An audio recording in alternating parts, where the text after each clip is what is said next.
Mark. Hey, today on my lore dump of Aspects of Mourn, I'm talking about Wood Elves. And yeah, I probably should have talked about this one before I went over Ariane Winterheart, but as you'll see at the top of this little info blurb, Wood Elves are exactly that. Wood Elves. I have some little quirks here and there. They have pointed ears, not perpendicular to the head. I cannot stand anime elf ears.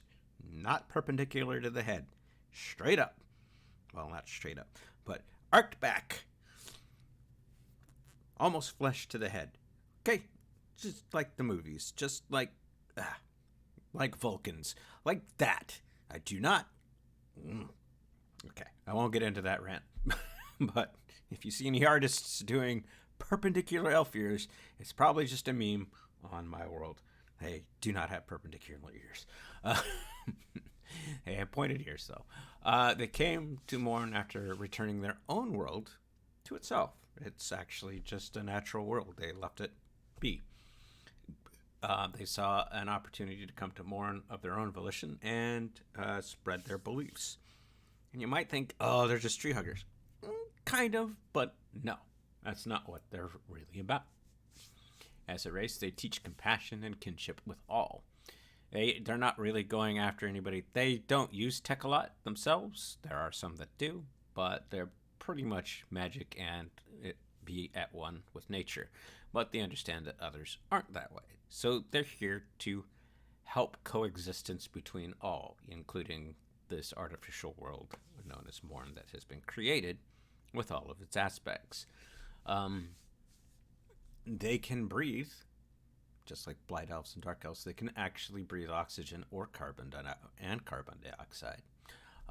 They do have a little bit of plant in them, but they are not fully plant. There is a driving need within them to also be explorers, which is something that I've ingrained into them, and they like to help others do the same. That's why you'll see them out in mountain ranges or the woods or underground exploring. They don't necessarily confine it to the woods. It's just that's their natural habitat, but they like to go all over the place, which is kind of cool. So you'll see them as scouts. You'll see them as zoologists. You'll see them as biologists. They are... We'll see them as druids, that's for sure. They have a kinship for the world and life and protecting it and making sure everybody else sees They like to share their point of view, but not force it on others. They understand that everybody's point of view is different.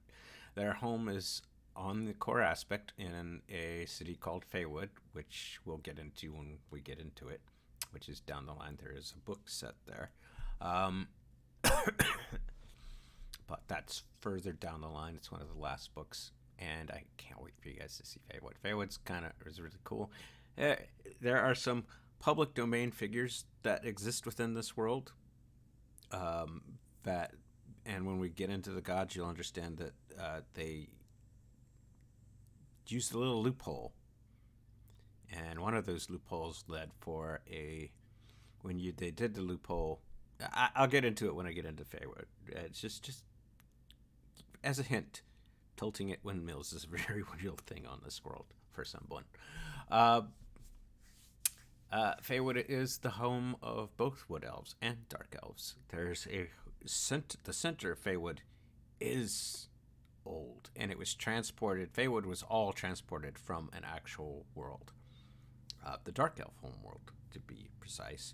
And the center of it is where the heart of the wood is, and it's petrified. And we'll get into that when we get into Dark Elves. Dark Elves are not evil spider, and we'll get into them later. They're actually not bad. I got two examples as for Wood Elves when you're reading the stories. One is in the first book. This is Ariane Winterheart. Her sister was a Wood Elf before she became a Warren. And the other is a character known as Ivory Peregrine, which you'll meet sooner rather than later.